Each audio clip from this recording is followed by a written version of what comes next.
ஹல்லேலூயா ஸ்தோத்திரம். இன்றைய நாட்களில் முதியோர்களின் ஆலோசனை.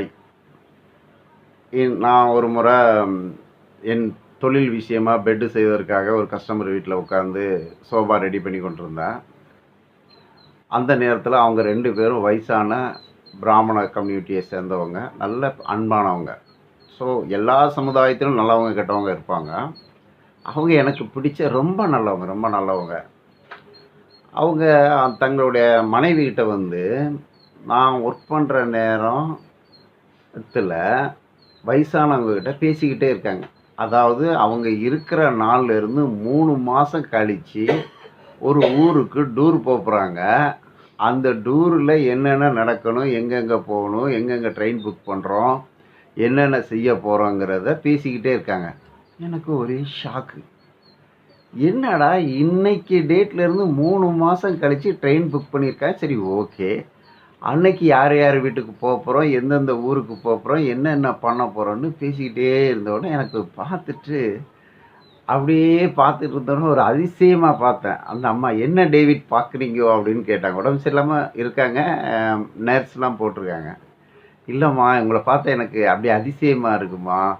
இல்லை, இந்த வயசில் ஐயா உங்ககிட்ட உட்காந்து இப்படி போகிறேன், அப்படி போகிறேன், அதை செய்ய போகிறேன்லாம் சொல்லிக்கிட்டே இருக்காங்க, நீங்களும் கேட்டுக்கிட்டே இருக்கீங்கன்னா.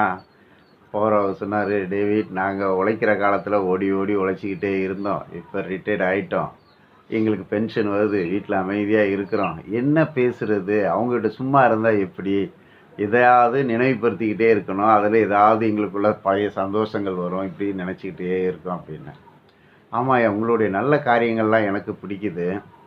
நாங்களும் இந்து கல்ச்சர்லேருந்து வந்தோம். கிறிஸ்துவ கல்ச்சர்லேயே நாங்கள் சாப்பிடும்போது பெரும்பாலும் ஜெபம் பண்ணுறதே இல்லை. ஆனால் நீங்கள் காலையிலே இருந்துச்சுன்னா ஒரு பூஜை மாதிரி பண்ணுறீங்களே, அது என்னன்னு கேட்டேன். அவர் சொன்னார், உங்களுக்கு புரிகிற மாதிரி சொல்லணும்னா, முதலாவது இந்த உணவை கொடுத்த கடவுளுக்கு நன்றியாம். அப்புறம் இந்த உணவை படைக்க வேலை செய்த விவசாயி, கூலி தொழிலாளி எல்லாத்துக்கும் நன்றி சொல்லி சொல்கிறத ஒரு மந்திரம் இருக்குது. அந்த மந்திரத்தை சொல்லி நாங்கள் சாப்பிட்றோம். சரிங்கய்யா, இதெல்லாம் எங்கள் சொந்தக்காரங்க, எங்கள் அம்மாலாம் இந்துவாக இருந்தாங்களோ, ஒருத்தர் இந்த மாதிரி நான் சொல்லி பார்த்ததே இல்லையே. நீங்கள் கற்றுக் கொடுக்கலையா, அவங்க கற்றுக்கலையா? இதுக்கு எனக்கே விட தெரியாது அப்படின்னு அவர் சிரிச்சுக்கிட்டார். அப்புறம் பேசும்போது சிலவங்க வந்து நீங்கள் அங்கேருந்து பழைக்க வந்தீங்க, இங்கேருந்து பழைக்க வந்தீங்கன்னு சொல்கிறீங்க. விமானம் மேலே போகும்போது ஒரு குழந்தை இந்தியா கண்ட்ரியில் பிறந்தால் அது இந்தியன் கல்ச்சரல், அமெரிக்க கண்ட்ரியில் பிறந்தாலும் அமெரிக்க கல்ச்சரல் ஆகிப்போகுது. அப்போ நீங்கள் இத்தனை ஆண்டு காலம் வந்திருக்கும்போது உங்களை நான் விருப்பணர்ச்சியை பார்க்கல. ஆனால் உங்கள் பேசுகிற ஒவ்வொரு பேச்சுகளையும் நான் சுத்த தமிழில் பார்க்குறேன். ஏன்னா நீங்கள் எந்த மாவட்டத்தில் இருந்தாலும் அந்த மாவட்டத்து லாங்குவேஜ் சம்மந்தம் பேசினாலும் வாங்கோ, போங்கோ, உட்காருங்கோ, நல்லாருங்கோ, நல்லா இருக்கீங்களா, சௌக்கியமாக இருங்கன்னு ஒரு பேடு மிக்சிங் இல்லாத க்ளீனான வார்த்தையில் பேசுகிறீங்களே, அதை கேட்கும்போது எனக்கு சந்தோஷமாக இருக்குது. நான் வளர்ந்த கல்ச்சரில் பார்த்தீங்கன்னா 30 வரைக்கும் ஒரு பேடு வார்த்தையாவது இருக்கணும். சின்ன கோபத்துலேயும் ரொம்ப பேடு வார்த்தை யூஸ் பண்ணும். அவர் சொன்னால் அப்படி இல்லை, எங்கள் ஆளுங்களும் யூஸ் அது கோபத்தில் யூஸ் பண்ணுறது, பட் நார்மலாக யூஸ் பண்ணுறது கம்மி, எங்கள் ஆளுங்க நார்மலாகவே யூஸ் பண்ணுறது அதிகமாக இருக்குது அப்படின்னு. அதெல்லாம் நல்ல ஒழுக்கம் டேவிட். இப்போ நாம் 5 பிள்ளைய பெற்றுக்கிட்டோம்னா 3 பேர் வசதியாக இருப்பாங்க, 2 பேர் வந்து கீழான பழக்கத்தில் கீழே இருப்பாங்க. ஒவ்வொரு மனுஷனும் தன்னைத்தானே செதுக்கிக்கிடணும். அந்த மனுஷன் தன்னை செதுக்கிக்கிடும் போது தான் நல்ல வழியை தேட முடியும், நல் வழியில் போக முடியும். அது கல்ச்சரல் அப்படின்னாங்க. அப்புறம் அவங்ககிட்ட கேட்டேன், நீங்கள் இந்த முதியோர்களுக்கு அமாவாசையில் என்னது சர்ப்பணம்னு இது பெரியவங்களுக்கு ஒரு இது மரியாதை செலுத்துறீங்க இல்லையா, அது என்னையான்னு கேட்டேன்.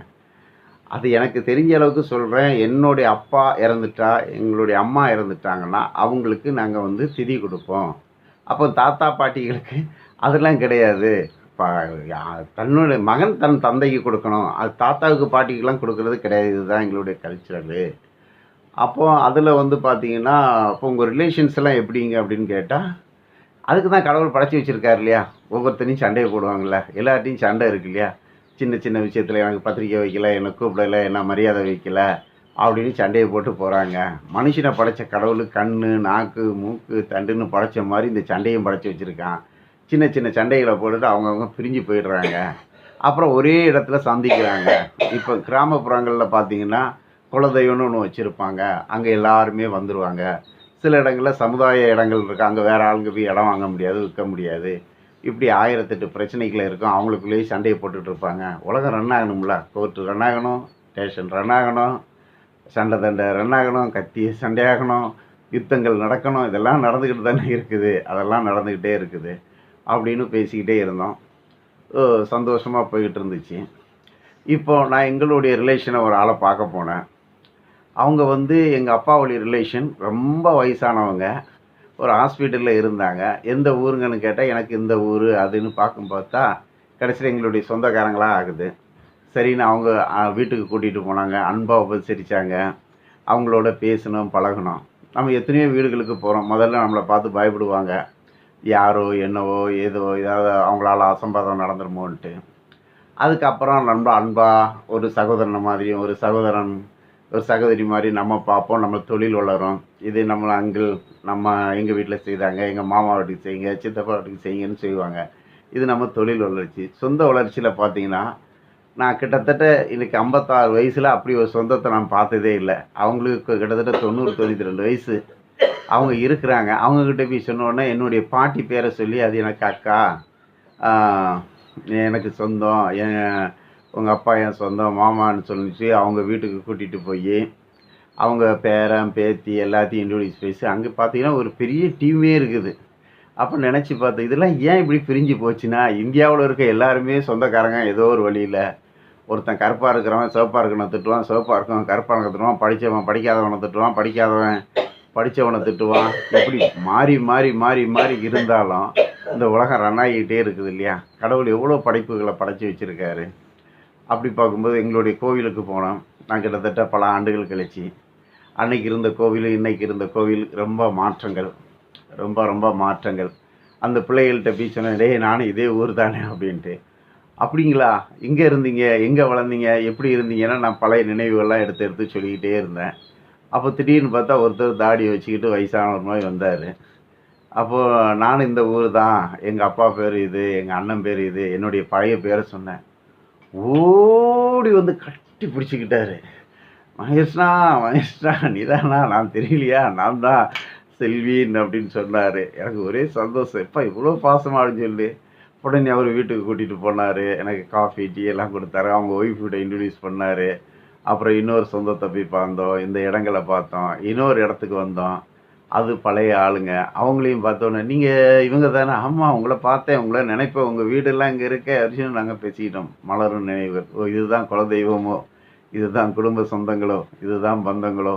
மனுஷ ஒத்துமையாக வரோம், ஒரு சர்க்குலேஷனில் ஒத்துமையாக சேர்றோம், ஒரு சர்க்குலேஷன் ஏதோ சண்டையை போட்டுக்கிட்டு போகிறோம், ஒரு சர்க்குலேஷனில் ஒத்துமையாக சேர்றோம். இதுதான் லைஃபு. பட்டணத்தில் இருந்தாலும் கிராமத்தில் இருந்தாலும் எங்கே இருந்தாலும் நல்லதே நினைப்போம், நல்லதே நடக்கும். அன்பே தெய்வம். ஆமாம், புட்டபர்த்தி சாய்பாபாவை பற்றி சில வீடுகளில் போவோம் தெய்வமாக வச்சுருப்பாங்க, சில வீடுகளில் பார்த்தா தப்பு தப்பாக சொல்லுவாங்க. ஆனால் அவருடைய பத்திரிக்கை நான் ஒரு முறை படித்தேன். ஒரு கிறிஸ்தவனாக இருந்தால் நல்ல கிறிஸ்தவனாக இரு, ஒரு முஸ்லீமாக இருந்தால் நல்ல முஸ்லீமாக, ஒரு இந்துவாக இருந்தால் நல்ல இந்துவார். எனக்கு ரொம்ப பிடிச்ச வேர்டு. நானும் அன்னைய வீட்டில் போவேன். ஒரு இஸ்லாமியர்களை பார்த்தா ஐயா வணக்கம் அப்படின்னாலும் அவங்க வாங்க போங்கன்னு ரொம்ப அன்பாக இருப்பாங்க. அவங்களுக்கு மதம் சாதி இதெல்லாம் எந்த பிரச்சனையும் இருக்காது. கெட்டவங்க இருப்பாங்க, அதை நம்ம கண்டுக்கிட வேண்டாம். அதே மாதிரி ஒரு ஹிந்துஸ் ஒரு பிராமினேர் வச்சுருக்காங்களா, அவங்க பிரியாணி கிரியாணி சாப்பிட்றாலும் நம்மகிட்ட அன்பு செலுத்தும் போது ரொம்ப அன்பு செலுத்துவாங்க. சிலவங்க கெட்டவங்க, அவங்க புத்தி மாறாது. அது வந்து கெட்டவங்க இல்லைன்னா உலகமே ரன் ஆகுது. அது சில பேர் இருப்பாங்க, அதை விட்டுருங்க. அதேமாதிரி ஒரு கிறிஸ்டின் வீட்டுக்கு போனாலும் இது எங்கள் மார்க்கம், அதாவது நாங்கள் இந்த சபை நீ அந்த சபை அப்படி இப்படின்னு அவங்களும் வித்தியாசங்கள் காமிப்பாங்க. ரொம்ப நல்லவங்களாக இருப்பாங்க, வேதங்களை பேசுவாங்க, சத்தியங்களை பேசுவாங்க, அன்போடு இருப்பாங்க. ஸோ அது ஒரு ஆசீர்வாதம். ஆக மொத்தம் நல்லதே நினைப்போம், நல்லதே நடக்கட்டும். கர்த்தர் சொல்கிறார்ல, இதோ என் ஜனங்கள் சத்தியத்தில் நடக்கும்போது அதில் உண்டாகும் சந்தோஷத்தை பார்க்கணும், மீதியான சந்தோஷங்கள் எனக்கு ஒன்றும் இல்லை. ஆரோனின் தாடியில் இருக்கும் அதில் அந்த வசனங்கள் சொல்லத்தல, அந்த ஆசீர்வாதங்கள் மிகுந்த சந்தோஷமாக இருக்கும். நாம் ஒத்துமையாக இருப்போம், கடவுளுக்கு பிரியமாய் நடப்போம், எல்லாத்தையும் அன்பு கூறுவோம். அன்பே பிரதானம், அன்பே பிரதானம். ஹல்லேலூயா. ஸ்தோத்திரம், ஸ்தோத்திரம், ஸ்தோத்திரம்.